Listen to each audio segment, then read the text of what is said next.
Hey, Motorman here. I'm at Gulf Coast Harley Davidson, or Port Richey Harley Davidson. I'm going to go inside and take a look at the 2021s. All right, number one, we've got 2021 Heritage, and this is Blackjack Metallic. And you have to look really close. The sun isn't out right now, so you really can't see it, but it definitely is a metallic. And this, of course, is the Heritage 2021 with the 114 motor.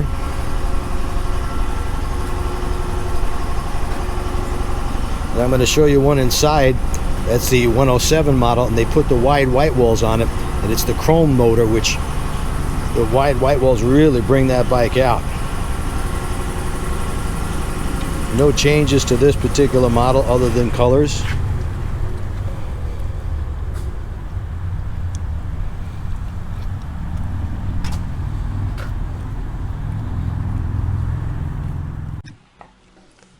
And here's the Heritage 107 model with the chrome motor and the white walls. The white walls were added by the dealership, by the way.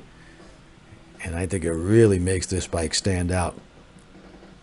It reminds me now of the Deluxe, which was really the same motorcycle last year, except that now the Deluxe is canceled. So if you want the nostalgic look, go for the Heritage with the chrome motor, the 107, and put a set of white walls on it. And you've got that nostalgic look. The color on this bike is called Stonewashed White Pearl and Crimson Red. And I know, folks, this is exciting stuff. But hey, it is what it is. Usually Harley, they give me a call about 6 months before the model year, and they say, hey, Motorman, what do you think we should do this year? But somehow, probably because of COVID, they forgot to do that this year, so they didn't ask my opinion. Next to it, we've got the Sport Glide. Pretty much the same bike as last year, except that now you can get the saddlebags in a body color. Before there was a sort of a denim look to it, and that's still available.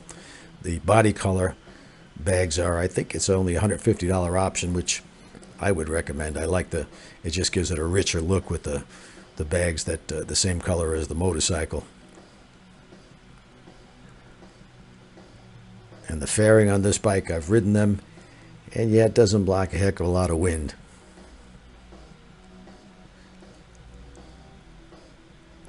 I mean, I'd say it's more for looks. It probably blocks some of the wind off your chest, but the windshield is so small on it that you're going to get a blast of air right in the face.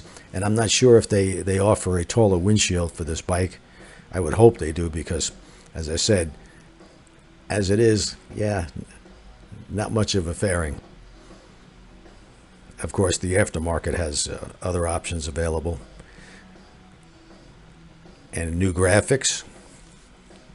You're thrilled about that, aren't you? I know I was. Yeah, Harley does do a great job with their paint and with their graphics, especially the quality of the paint. Again, this is the Vivid Black. Color options, of course, are available, and there's some new colors for this year on this bike. I don't have a list of all the colors, but there are several new colors for this year. And in the background, we see the Fat Bob. No changes really at all to this motorcycle, with, again, exception of some new graphics and some added paint colors.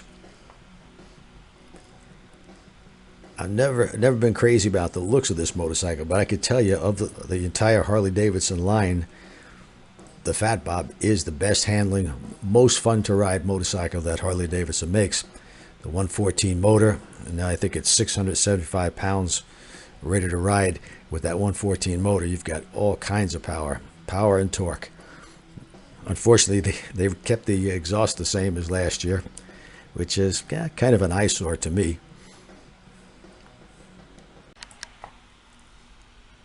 I think it would look a lot better if they would put a 2-into-1 pipe similar to the one they have on the Sport Glide. And I'm betting that people buy this bike, that's the first change they make. In fact, on most Harleys, the first change people make is a new exhaust. And a 2-into-1 on this bike would look so much better. in my humble opinion. And here's a Sportster. The Sportster is in fact, I was surprised they still kept the Sportster line, but I'm glad that they did, because it is what you would call your most familiar Harley Davidson as far as ride and the feel of the motorcycle. And this is the 48 with the wider front tire. I've never ridden one with the wide front tire. I'd like to, though, to see how much of a difference it makes as far as handling. And there was a $500 increase on the Sportster line, at least the 883. I'm not sure about this one as the 1200, and I'm not sure if they increased this one as well by $500, but that's a pretty good, pretty big step up in price, especially being the least expensive of the Harley Davidson line, and trying to get, this is the bike that's going to get younger riders in who could afford a bike in this price range, and then they jack up the price $500. Color on this bike, of course, the basic black, but when you add a color option to it, it's actually just the tank that's colored. And this is the crimson red tank. The fenders, side covers, rear fender is all still black. And now we move on to the touring line, and this is the Road Glide Limited. This bike is in midnight crimson. The biggest change that they made with the touring line, and I thank them for it, probably has something to do with the note I slipped them about back in 2014, and the note said, it was a nice note I sent them. I said, what's with the hydraulic clutch? Get rid of that thing. Bring back the cable clutch. And they finally listened to me. I get more people in my class complaining about the hydraulic clutch. The fact that it grabs all the way out at the end of travel is really annoying and makes it very difficult to use that friction zone. And you know, when you're doing low speed handling, you got to use the friction zone. The cable clutches work so much better. You could adjust them and let that friction zone grab any place you want it to grab. And also, I think between 2014 to 2016, they probably had 3 or 4 recalls on the hydraulic clutches. So finally, for whatever reason, they brought back the cable clutch. And that holds true on the entire touring line. They never did do that on the Softail models. They've kept the cable clutch. So they finally brought it back. I'm glad of it. Of course, if you've got 2020 or anything between a 2014 and a 2020, and you hate the way the clutch reacts and how far out it grabs, I highly recommend softbrake.com. He takes the stock Harley clutch lever and heats it and bends it ever so slightly, and then it grabs in the perfect spot every time. And it's relatively inexpensive, somewhere $50, $60. You send him your old one back, and I think he gives you $10 back credit on your credit card for the order. So if you're having problems, you don't like the way the clutch reacts, go with softbrake.com, get their clutch lever, and take a look at the website. They offer many other things as well. And of course, this is the Ultra Limited, again in the same color with the chrome motor. If you want the blacked out look, it's an additional, I believe, $1,700, kind of high. And here's the Road Glide in a two-tone color, and this is the Road Glide Special. It's got the blacked out motor. I kind of like the look of the blacked out motor. I just can't figure out why they got to charge you more for black paint, which I think is powder coat. I would think that would be a lot less expensive than chrome, but what do I know? This gray is a new color mixed with the black.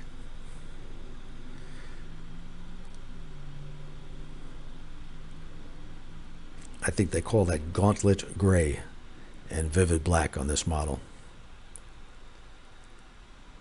Black and gray always looks good together. In fact, if you're going to get this color, I would also get the blacked out motor, though I don't know if I'd pay that extra $1,700 or $1,900 for it, but it is what it is.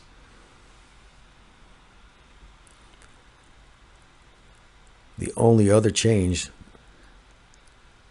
is to the ECM, which now they changed the plug on it. So if you wanted to tune your motor with Vance and Hines tuners or any of the tuners out there, they're not going to work on a 2021. I'm sure that those companies will come out with an adapter so that you can get them to work. But as it stands right now, you can't plug them in. I don't know if that's on purpose, but they seem to change that plug every couple of years. And I don't know if it's to thwart the aftermarket. In fact, I'm not even sure that Harley has a way of tuning the 2021s as of yet. I would guess no. But anyway, these are all the bikes that they've got in at this time. I wish they had some other brighter colors to show you.